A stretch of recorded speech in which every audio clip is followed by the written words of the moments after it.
he will die in prison. He will never be a free man. He will take his last breath there.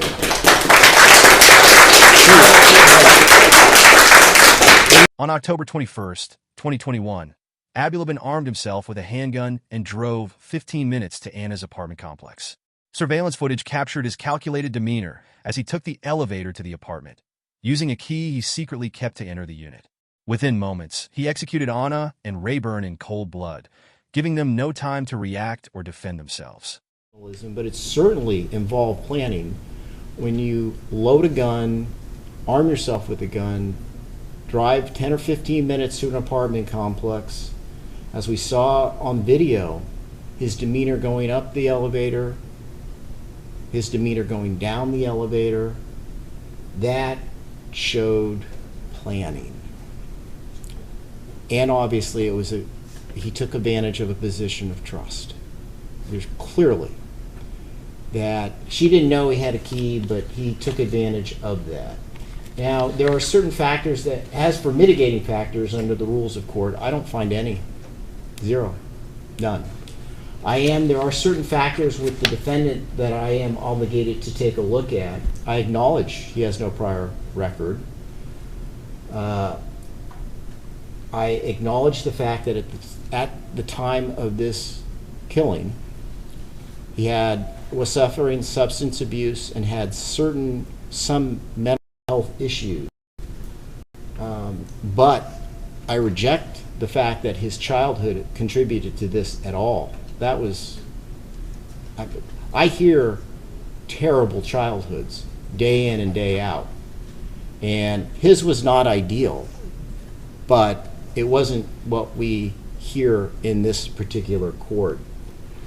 And I don't think that any of these crimes were connected, in fact, to his mental health or even his substance abuse. He was over 26. It did involve intimate partner violence, but he was the one that was committing the violence on her. And of course, he denied when confronted with it what happened initially. So the court is not going to strike or reduce the gun enhancements. The question then becomes one of whether or not these life without possibility of parole should be consecutive or concurrent. And that's a big deal. That will, in all likelihood, determine whether or not he dies in prison or out of prison, whether he dies a free man or one who's not. And this is the bottom line on this is I've watched him here during all of this time. He's a very talented actor. He is a very talented actor. When I saw the Scarface videos, it's as if when he committed these crimes, he became that persona of Scarface, of just the cold-blooded killing without remorse.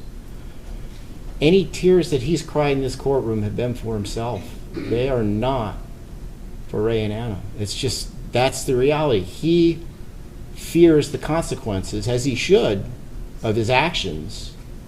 But as he sits here today, I don't know if he's really sorry. I have serious reservations about it. I know he's sorry about the consequences of going to prison for the rest of his life.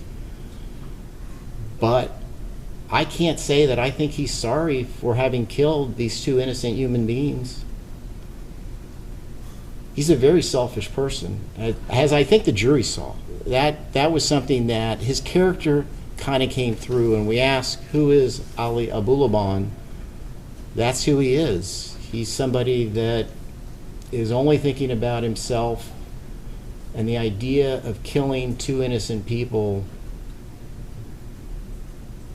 doesn't disturb him. It's chilling.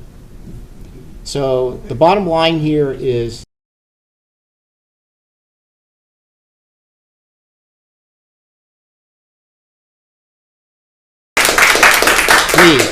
please, in this matter, the defendant on count one will be sentenced to life without the possibility of probation via Penal Code Section 1190.2, Parent A, Parent 3.